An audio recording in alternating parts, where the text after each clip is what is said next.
आज एक और बड़ा सवाल यह है कि क्या अब समय आ गया है कि पाकिस्तान के न्यूक्लियर हथियारों पर कड़ी निगरानी रखी जाए और फिर उससे ये न्यूक्लियर हथियार एक दिन वापस भी ले लिए जाएं या इन्हें नष्ट कर दिया जाए। और ये बात आज हम आपसे क्यों कह रहे हैं, पहले ये समझ लीजिए। ईरान के मेजर जनरल मोहसिन रेज़ई ने यह कहा है कि पाकिस्तान ने ईरान को यह भरोसा दिलाया है कि अगर इजराइल ईरान पर परमाणु हमला करता है तो पाकिस्तान भी ईरान की तरफ से इजराइल पर अपने न्यूक्लियर हथियारों से हमला कर देगा।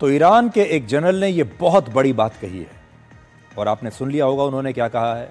अगर इजराइल ने न्यूक्लियर हमला किया ईरान पर तो पाकिस्तान ईरान को बचाने के लिए आएगा और पाकिस्तान अपने न्यूक्लियर बॉम्ब का इस्तेमाल ईरान की तरफ से इजराइल पर करेगा। ये एक बहुत बड़ी बात है। पाकिस्तान के रक्षा मंत्री ख्वाजा आसिफ ने ईरान की तरफ से आए इस बयान को खारिज किया है और कहा है कि पाकिस्तान के न्यूक्लियर हथियार सिर्फ पाकिस्तान के लिए हैं, लेकिन आप सब जानते हैं कि पाकिस्तान के बयान पर भरोसा नहीं किया जा सकता।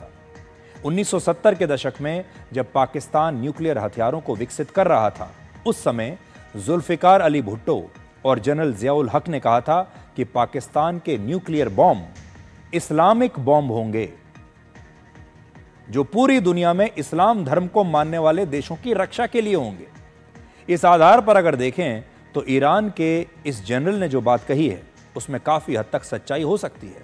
ईरान एक मुस्लिम देश है जहां 99.4% आबादी मुसलमानों की। हो सकता है कि 96% मुस्लिम आबादी वाले देश पाकिस्तान ने ईरान को यह भरोसा दिया हो कि वो ज़रूरत पड़ने पर ईरान को अपने न्यूक्लियर हथियार दे सकता है, और यह पूरी दुनिया के लिए एक बहुत बड़ी चिंता की बात होनी चाहिए। वैसे भी ईरान और पाकिस्तान के बीच जो संबंध हैं वो पूरी दुनिया जानती है। पूरी दुनिया में सिर्फ पाकिस्तान ही एक अकेला मुस्लिम देश है जिसके पास न्यूक्लियर हथियार है, जबकि पाकिस्तान में आतंकवाद की न जाने कितनी सारी दुकानें हैं। पाकिस्तान को आतंकवाद का समर्थन करने के लिए 3 बार फाइनेंशियल एक्शन टास्क फोर्स यानी FATF की ग्रे लिस्ट में डाला जा चुका है। पहली बार वर्ष 2008 से 2010, दूसरी बार 2012 से 2015 तक, तीसरी बार वर्ष 2018 से 2022 तक। नेटो संगठन की एक रिपोर्ट के मुताबिक पाकिस्तान में आतंकवादियों के 100 से ज्यादा बड़े कैंप्स हैं। 100 तो उन्होंने लिखे हैं, जिन्हें टेररिस्ट हेडक्वार्टर्स कहते हैं। ये आतंकवादियों के मुख्यालय हैं। वर्ष 2019 की यूनाइटेड नेशंस की एक रिपोर्ट के अनुसार पाकिस्तान में ऐसे 126 आतंकवादियों को शरण मिली हुई है जिन्हें संयुक्त राष्ट्र ने अंतर्राष्ट्रीय आतंकवादी घोषित किया है। और वर्ष 2020 में खुद पाकिस्तान ये मान चुका है कि दुनिया के 19 बड़े और कुख्यात आतंकवादी उसके देश में रहते हैं। और अमेरिका में हुए 9/11 हमले का आतंकवादी उसामा बिन लादेन भी वर्ष 2011 में पाकिस्तान के एबटाबाद में ही मिला था और वहीं पर मारा गया था। पूरी दुनिया नॉर्थ कोरिया को सबसे बड़ा खतरा मानती है और कहती है कि नॉर्थ कोरिया के पास न्यूक्लियर हथियार होना वैश्विक शांति के लिए बहुत खतरनाक है। लेकिन सच्चाई यह है कि नॉर्थ कोरिया से ज्यादा खतरनाक पाकिस्तान है। नॉर्थ कोरिया को न्यूक्लियर हथियार बनाने का फॉर्मूला पाकिस्तान ने ही बेचा था। उस समय वर्ष 1990 से 2000 के बीच नॉर्थ कोरिया और पाकिस्तान के बीच एक डील हुई जिसके तहत नॉर्थ कोरिया ने पाकिस्तान को बैलिस्टिक मिसाइल बनाने का फॉर्मूला दिया और पाकिस्तान ने बदले में नॉर्थ कोरिया को न्यूक्लियर हथियार बनाने का फॉर्मूला दे दिया। इसके अलावा पाकिस्तान के परमाणु कार्यक्रम के जनक माने जाने वाले साइंटिस्ट अब्दुल कादिर खान ने वर्ष 2004 में खुद ये स्वीकार किया कि नॉर्थ कोरिया को न्यूक्लियर फॉर्मूला बेचने के लिए पाकिस्तान के उस वक्त के आर्मी चीफ ने $3 मिलियन यानी आज के हिसाब से 25 करोड़ रुपए की रिश्वत ली थी। नॉर्थ कोरिया के अलावा पाकिस्तान ने ईरान और लीबिया जैसे देशों को भी न्यूक्लियर टेक्नोलॉजी बेची और उस जमाने में वर्ष 2003 में एक जहाज भी पकड़ा गया था जिसमें पाकिस्तान न्यूक्लियर हथियार बनाने का सामान लीबिया को भेज रहा था और बाद में दुनिया के दबाव में लीबिया ने अपने न्यूक्लियर हथियारों को स्वयं ही नष्ट कर दिया था। आज बड़ा सवाल फिर से यही है कि जिस देश ने नॉर्थ कोरिया को न्यूक्लियर हथियार की टेक्नोलॉजी बेची, ईरान को बेची, यहां तक कि लीबिया जैसे देश को भी बेची, उस देश का परमाणु शक्ति बन जाना दुनिया के लिए कितना खतरनाक और चिंताजनक है और दुनिया पाकिस्तान को एक खतरा आज भी क्यों नहीं मान रही। आज जो देश नॉर्थ कोरिया को मानवता और दुनिया की शांति के लिए खतरा बताते हैं, वही देश नॉर्थ कोरिया को न्यूक्लियर हथियारों की टेक्नोलॉजी बेचने वाले पाकिस्तान की मदद कर रहे हैं। इसी साल मई 2025 में इंटरनेशनल मॉनेटरी फंड यानी IMF ने पाकिस्तान को $1 बिलियन यानी लगभग 8,500 करोड़ रुपए लोन के रूप में दिए। मई 2025 में भी IMF ने क्लाइमेट चेंज के नाम पर पाकिस्तान को $1.4 बिलियन देने का वादा किया।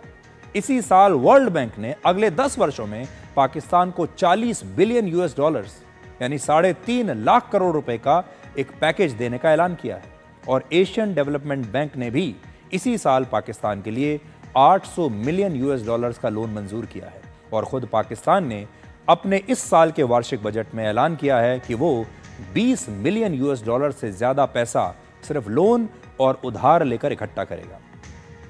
लेकिन सोचिए, एक देश जो पूरी दुनिया के लिए खतरा है, जो पहले भी कई बार न्यूक्लियर टेक्नोलॉजी बेच चुका है, जहां आतंकवादियों के एक नहीं सैकड़ों कैंप्स हैं, जहां कुख्यात आतंकवादियों को शरण मिली हुई है, जहां आतंकवादी और सेना मिलकर काम करते हैं, एक साथ अलग अलग समारोह में दिखाई देते हैं, एक साथ जश्न मनाते हैं, एक साथ भारत से लड़ते हैं, और जो अपने न्यूक्लियर बॉम्ब को इस्लामिक बॉम्ब मानता है, क्या ऐसे देश को ये सारे लोन और आर्थिक मदद मिलनी चाहिए? जबकि पूरी दुनिया जानती है कि वो इस सारे पैसे का इस्तेमाल आतंकवाद के लिए करता है, आतंकवादियों को पालने पोसने के लिए करता है, हथियार खरीदने के लिए करता है। और ऐसा नहीं कि ये सारी बातें अमेरिका और बाकी पश्चिमी देश जानते नहीं। वर्ष 1999 में जब कारगिल युद्ध हुआ, उस वक्त की मीडिया रिपोर्ट्स में यह लिखा था कि जब अमेरिका और पाकिस्तान के बीच न्यूक्लियर हथियारों के इस्तेमाल को लेकर चर्चा हुई तो पाकिस्तान ने कहा कि वो 4 स्थितियों में इन हथियारों का इस्तेमाल पाकिस्तान के खिलाफ कर सकता है। कब कब करेगा भारत के खिलाफ? अगर भारत पाकिस्तान के बड़े हिस्से पर कब्जा कर ले तो पाकिस्तान न्यूक्लियर हथियार इस्तेमाल करेगा। अगर पाकिस्तान की सेना खत्म होने लगे तो पाकिस्तान न्यूक्लियर बॉम्ब इस्तेमाल करेगा। पाकिस्तान की अर्थव्यवस्था खतरे में आ जाए तब भी न्यूक्लियर बॉम्ब इस्तेमाल कर देगा भारत के ऊपर। और भारत के हमलों से पाकिस्तान में राजनीतिक अस्थिरता अगर पैदा हो जाए तो भी वो परमाणु बम भारत के ऊपर फेंकेगा। वर्ष 2015 में पाकिस्तान के उस वक्त के विदेश सचिव ने भी यह माना कि पाकिस्तान टैक्टिकल न्यूक्लियर वेपन्स विकसित कर रहा है, जिसका मतलब है ऐसे परमाणु हथियार जो सिर्फ छोटे से युद्ध क्षेत्र में दुश्मन को खत्म करने के लिए होते हैं। और इस साल 6 मई को पाकिस्तान के रक्षा मंत्री ख्वाजा आसिफ ने भी कहा कि पाकिस्तान का अस्तित्व खतरे में आया तो इस दुनिया में कोई नहीं बचेगा। और इन बयानों से आप समझ सकते हैं कि पाकिस्तान नॉर्थ कोरिया से भी ज्यादा खतरनाक देश है। वर्ष 1981 में इजराइल ने एक ऑपरेशन चलाया था जिसका नाम था ऑपरेशन ओपेरा, और इसके तहत इजराइल की सेना ने इराक के न्यूक्लियर रिएक्टर्स को नष्ट कर दिया था। 2003 में अमेरिका, ब्रिटेन और दूसरे देशों के दबाव में लीबिया ने अपने न्यूक्लियर प्रोग्राम को समाप्त कर दिया, अपने न्यूक्लियर हथियारों को नष्ट कर दिया। और आज बड़ा सवाल यह है कि अब पाकिस्तान का नंबर कब आएगा? अगर लीबिया ऐसा कर सकता है, इराक ऐसा कर सकता है, आप यूक्रेन से यह करवा सकते हैं, तो फिर पाकिस्तान से क्यों नहीं करवा सकते? मौजूदा वक्त में दुनिया में परमाणु हथियारों की निगरानी के लिए कोई संस्था नहीं है, लेकिन पाकिस्तान के खतरे को देखते हुए यह जरूरी है कि या तो संयुक्त राष्ट्र पाकिस्तान के न्यूक्लियर हथियारों की निगरानी करे, या इसके लिए एक अलग से दुनिया के बड़े बड़े देश मिलकर कोई व्यवस्था बनाए। और अमेरिका और पश्चिमी देश चाहें तो ये काम इंटरनेशनल एटॉमिक एनर्जी एजेंसी को दे सकते हैं। और लीबिया ने भी ऐसा ही किया था। उसने इस एजेंसी को दुनिया के दबाव में आकर, अपने देश में आकर उसके न्यूक्लियर हथियारों की जांच करने की इजाजत दी थी। और पाकिस्तान में भी बिल्कुल ऐसा ही होना चाहिए। एक एजेंसी ऐसी होनी चाहिए, अंतर्राष्ट्रीय एजेंसी, जो पाकिस्तान में घुसकर अब पहले तो उसके सारे न्यूक्लियर हथियारों का निरीक्षण करे और फिर उनके कंट्रोल को अपने हाथ में ले ले। पूरी दुनिया का जो भविष्य है, अगर उसे सुरक्षित रखना है तो पाकिस्तान को काबू में रखना बहुत आवश्यक है। ये सिर्फ भारत की बात नहीं है,